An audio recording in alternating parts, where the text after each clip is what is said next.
Welcome to our channel 100% knowledge with success.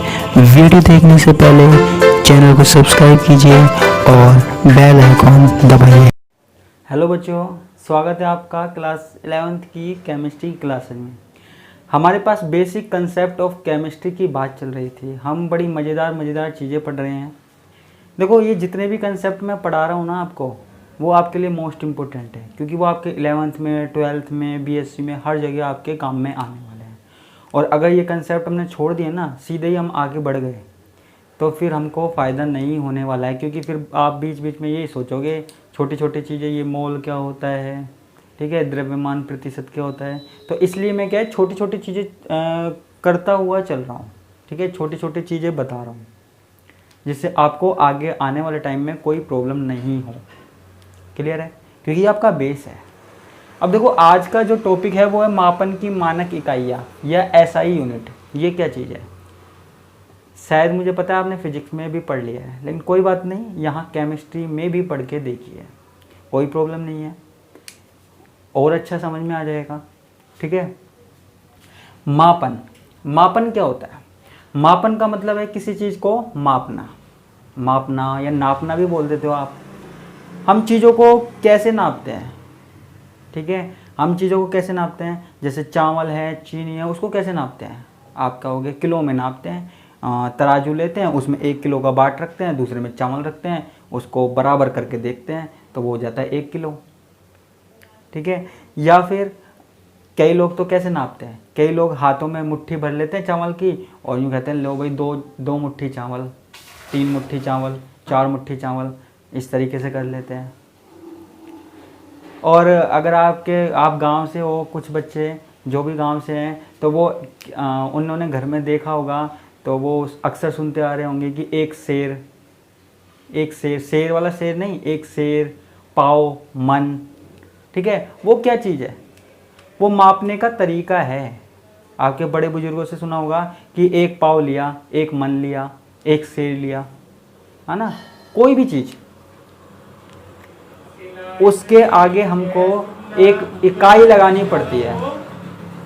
कोई भी पदार्थ है, पदार्थ की मात्रा को बताने के लिए हमें क्या करना पड़ता है? इकाई लगानी पड़ती है। अब जैसे हम बाज़ार से चावल खरीदने गए, चीनी खरीदने गए, तो हम दुकान पे जाकर क्या बोलेंगे? हम दुकान पे जाकर क्या बोलेंगे कि भैया 1 किलो चावल दे दीजिए या 2 किलो चीनी दे दीजिए। कभी आपने दुकान पे जाकर ये बोला है भैया 1 दे दो, या फिर यूँ बोला है भैया 2 चीनी दे दो या 2 दे दो, तो आपके वो 2 कान पे लगाएगा, मतलब क्या 2 दे दो? कुछ भी सामान लेने से पहले आपको क्या करना पड़ेगा? उसके आगे इकाई लगानी पड़ेगी। चावल है तो किलो लगाओगे। अब आप दूध लेने गए, मान लीजिए आपने दूध वाले से क्या कहा? हलवाई से कहा भैया 2 दे दो, 2 दूध दे दो। यार 2 दूध कैसे दे दे वो यार? आप बोलोगे 2 लीटर दूध दे दो, तो वो 2 लीटर देगा ना, यानी कि आपको लगाना पड़ेगा। मान लीजिए आपको ज़मीन खरीदनी है, किसी को ज़मीन खरीदनी है, तो वो क्या कहेगा? 1 बीघा ज़मीन दे दो, 1 बीघा, 2 बीघा, तो वो ये थोड़ी बोलेगा भैया मुझे 2 दे दो। वो कहेगा सामने वाला, यार 2 क्या दे दो, 2 क्या दे दो? 2 कान पे लगाएगा वो सटाक तनी से। तो हर चीज़ में हमको इकाई लगानी पड़ेगी। ठीक है, कोई भी पदार्थ है उसमें इकाई लगानी पड़ेगी, चाहे वो दूरी के लिए लगाएं, चाहे फिर वो भार के लिए लगाएं, चाहे द्रव्यमान के लिए लगाएं, तो वो ज़रूरी है। ठीक है, तो इसलिए किसी भी पदार्थ में आगे इकाई लगाना हमारे लिए इम्पोर्टेंट है, ज़रूरी है। इसलिए हमको पढ़ने पड़ रहे हैं मापन की मानक इकाइयाँ। अब देखो, क्षेत्र के हिसाब से अलग अलग एरिया में, अलग अलग क्षेत्र में नापने का अलग अलग तरीका है, अलग अलग तरीका है। हमारे घरों में ही अलग तरीका होगा। हम कुछ चीज़ तो ऐसे नाप देते हैं, जैसे हम घर में जब नापते हैं, जैसे मान लीजिए आपको चावल बनाने हैं, घर में 5 जने हैं, 6 जने हैं, तो कैसे नापते हो आप? आपके पास तराजू तो होगा ही नहीं, तो आप कैसे नाप देते हो? 2 कटोरी चावल ले लो, 2 कटोरी दाल ले लो, 1 कटोरी आटा ले लो, ऐसे ही तो नापते हो आप। आपके पास कौन सा बाट है जो आपके नाप के बनाओगे? ऐसे ही आपने देख रखा होगा। ठीक है। अब घरों में या फिर अलग अलग क्षेत्रों में सबों के अलग अलग तरीके हैं नापने के। कोई ऐसे नापता है कि 1 मुट्ठी चावल बनाना है या फिर 1 मुट्ठी चीनी लेनी है। कोई कटोरी से नापता है, कोई चम्मच से नापता है, कोई गिलास से नापता है कि हमको 2 गिलास पानी लेना है, 3 गिलास पानी लेना है। ठीक है, सबों के अलग अलग तरीके हैं। घरों में तो सबके अलग अलग तरीके हैं, लेकिन एक तरीका जो स्टैंडर्ड होता है, यानी कि जिस तरीके को हम पूरे विश्व में, पूरे वर्ल्ड में काम में ला सके, उसको हम कहते हैं मानक। ठीक है, उसको हम क्या कहते हैं? मानक इकाई। यानी कि 1 किलो, हमारे पास कोई सामान 1 किलो यहाँ है, उसको चाहे आप कहीं और ले जाओ, अमेरिका में ले जाओ, ऑस्ट्रेलिया में ले जाओ, पाकिस्तान में ले जाओ, वो वहाँ पे भी 1 किलो रहेगा। जितना यहाँ है उतना ही वहाँ रहेगा। आपकी मशीन ख़राब है, आपका तराजू ख़राब है, वो बात अलग है। डंडा मार देते तराजू में तो वो जो कम चीज़ है वो ज़्यादा हो जाती है, एक तरफ का भार। करते हैं अब भी आजकल लोग, कैसे कैसे लोग हैं, कोई नहीं। लेकिन हम तो स्टैंडर्ड वाली बात कर रहे हैं कि यहाँ 1 किलो जो चीज़ है वो विदेश में भी 1 किलो ही होगी। यहाँ 2 किलो है तो वहाँ भी 2 किलो होगी, 3 किलो है तो वहाँ भी 3 किलो होगी। ठीक है, यानी कि मानक होगी, कहीं पे भी चेंज नहीं होगी। ठीक है, तो इसको हम मापन की इकाइयाँ कहते हैं। अब देखो यहाँ पे ध्यान से सुनते जाना। अब मापन के लिए प्राचीन, पहले हमारे पास 3 पद्धतियाँ काम में लेते थे। 3 पद्धतियाँ काम में लेते थे। कौन सी? एक तो CGS, ठीक है, एक FPS, ठीक है, और एक MKS। ठीक है, CGS, FPS, MKS। उम्मीद करता हूं आपने पढ़ा हुआ होगा। CGS यानी कि अगर हमको दूरी नापनी है, देखो 3 चीजें हैं ये, दूरी, भार, ठीक है, और समय। ठीक है बच्चों, अगर दूरी नापनी है CGS पद्धति में तो हम किस में नापेंगे? सेंटीमीटर में। भार नापना है तो किस में नापेंगे? ग्राम में। और समय नापना है तो समय किस में नापेंगे? सेकंड में। ठीक है, इस पद्धति में। FPS पद्धति में दूरी हम नाप रहे हैं फुट में। ठीक है, हिंदी में लिख देता हूं, फुट।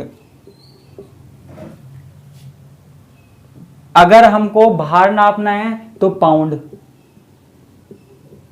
कई चीजें अभी भी पाउंड में आती है, 2 पाउंड, 3 पाउंड, इस तरीके से आती है कई चीजें।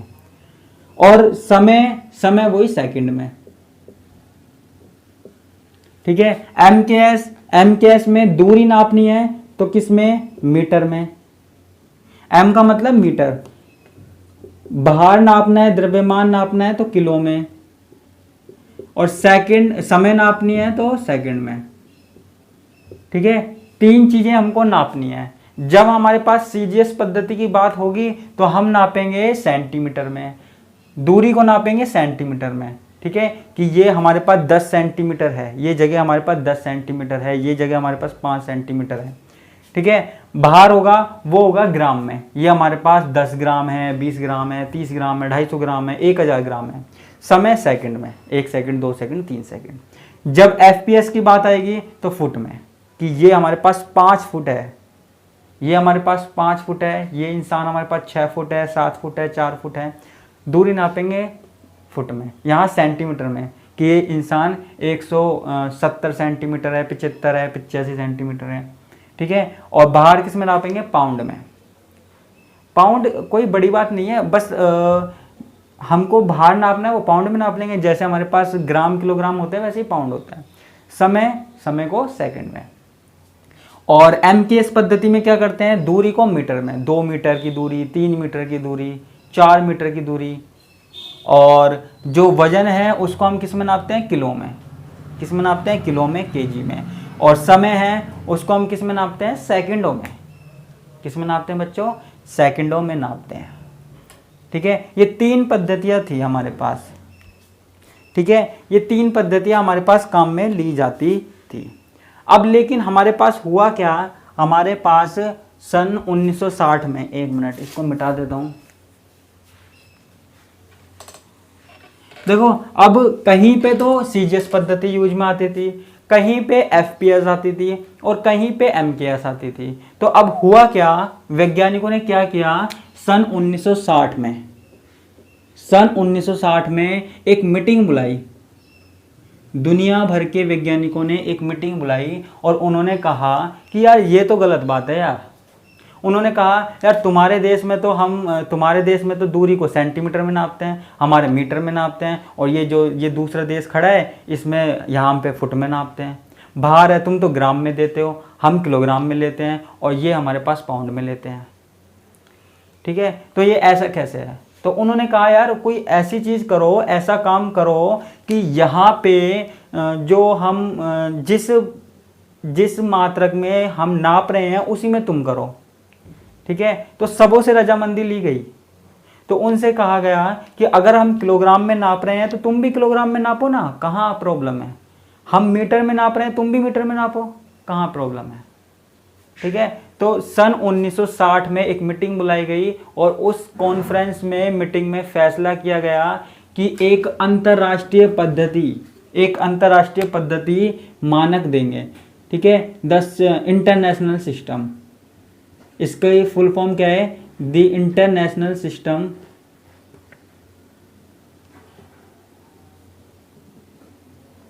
Of unit. ठीक है, तो उन्होंने क्या विचार किया कि चाहे कोई सा भी देश हो विश्व में, हम चीज़ों को एक ही तरीके से नापेंगे, हम अलग अलग तरीके से नहीं नापेंगे।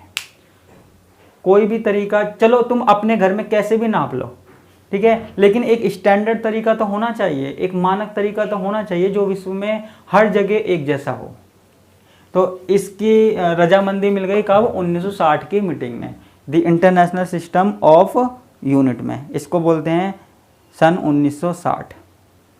ठीक है, उस टाइम क्या है, 11वां सम्मेलन था। 11वें सम्मेलन में यह अनुमति मिली, CGPM। ये क्या है, कॉन्फ्रेंस है, CGPM कॉन्फ्रेंस संस्था का नाम है। ठीक है, इतनी सी बात याद रख लीजिए। अब इनमें मापन के लिए इकाइयां तय की गई। अब उन्होंने क्या किया, सारे वैज्ञानिक मिलकर बैठे, सब भाई बंद मिलकर बैठे और उन्होंने विचार किया कि किस चीज़ को किस में नापना चाहिए। ठीक है, तो सबों ने अपने अपने अलग अलग विचार दिए और जब लास्ट में फैसला आया तो उन्होंने क्या कहा कि सबसे पहले तो हम 7 मूलभूत मात्रक देंगे। उन्होंने 7 मूलभूत मात्रक दिए, 7 बेसिक यूनिट दी। ठीक है, जिनसे हमारे पास और चीज़ों की यूनिट बन सकती है। सबसे पहले 7 आधारभूत यूनिट दी गई, उसके बाद उनसे आगे यूनिट बनाई गई। ठीक है, तो 7 आधारभूत कौन सी हो गई, जैसे हमारे पास लंबाई थी। ठीक है, तो कोई इंसान खड़ा हुआ, कोई वैज्ञानिक खड़ा हुआ, तो उन्होंने कहा भाई देखो पहली बात करते हैं हम लंबाई की, पहली बात करते हैं किसकी, लंबाई की।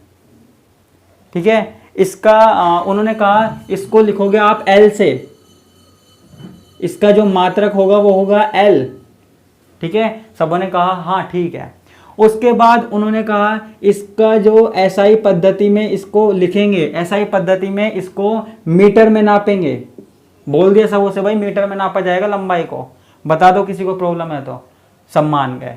ठीक है, और इसका जो प्रतीक है मीटर का उसको लिखा जाएगा M, आज भी हम M ही लिखते हैं। सबसे बोला गया भाई बता दो कोई को प्रॉब्लम है तो, सब मान गए। ठीक है भाई, लंबाई को हम मीटर में नाप लेंगे, कोई दिक्कत नहीं है। ठीक है, फिर उसके बाद दूसरी बात आई द्रव्यमान की। ठीक है, द्रव्यमान की जिसे हम बोलते हैं मास, उसको कहा गया इसे हम M से लिखेंगे, इसे हम M से लिखेंगे। तो यहाँ पे M से लिखेंगे, सबने कहा ठीक है वही लिख देंगे। अब उनने कहा कि इसको नापा जाएगा किस में, किलोग्राम में, ठीक है, और इसको लिखेंगे हम kg। बताओ किसी को प्रॉब्लम है तो, सबों ने कहा नहीं कोई प्रॉब्लम नहीं है। फिर बात आई समय की। समय की सबसे पूछने की जरूरत ही नहीं पड़ी। क्यों नहीं पड़ी, समय को तो पहले ही हम क्या लिखते थे, टाइम। ठीक है, समय को तो हम पहले T लिखते थे और सेकंड में नापते थे, और इसको S से लिखते हैं। किसी को कोई प्रॉब्लम है नहीं, S से या SEC से लिख दो, कोई दिक्कत नहीं है। ठीक है, प्रतीक है ये। उसके बाद और भी मात्रक थे, जैसे थे हमारे पास विद्युत धारा, ठीक है।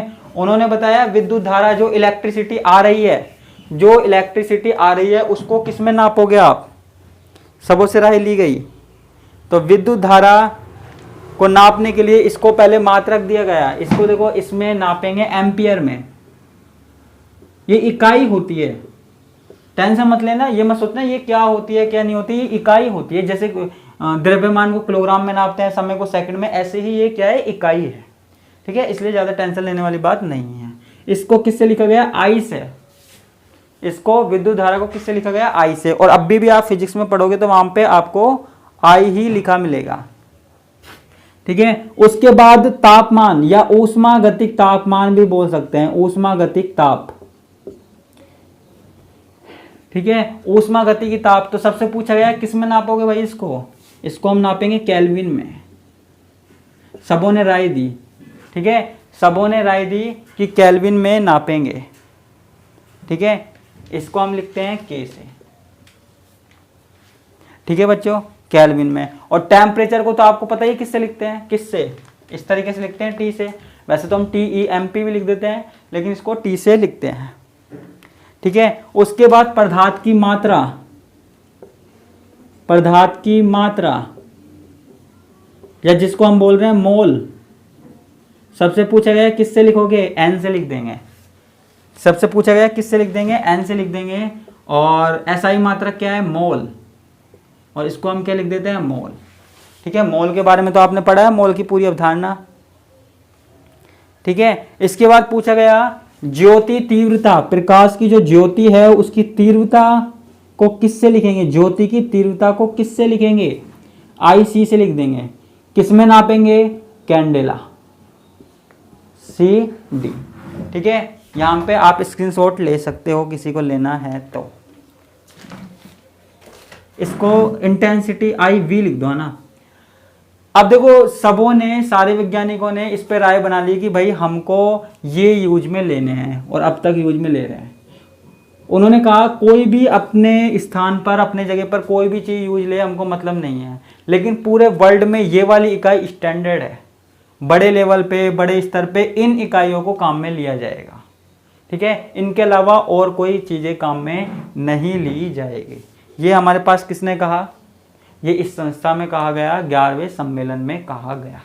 ठीक है, तो ये हो गई मापन की मानक इकाइयां। अब देखो यहां पे मैं आपको एक बात और बताना चाह रहा हूं कि इन इकाइयों से ही हमारे पास सारी इकाई बनती है, लेकिन हमारे को जरूरत नहीं है अभी। जब हम यूनिट आएगी, जो भी यूनिट पढ़ेंगे, जिस इकाई की जरूरत पड़ेगी वहां पे हम पढ़ लेंगे।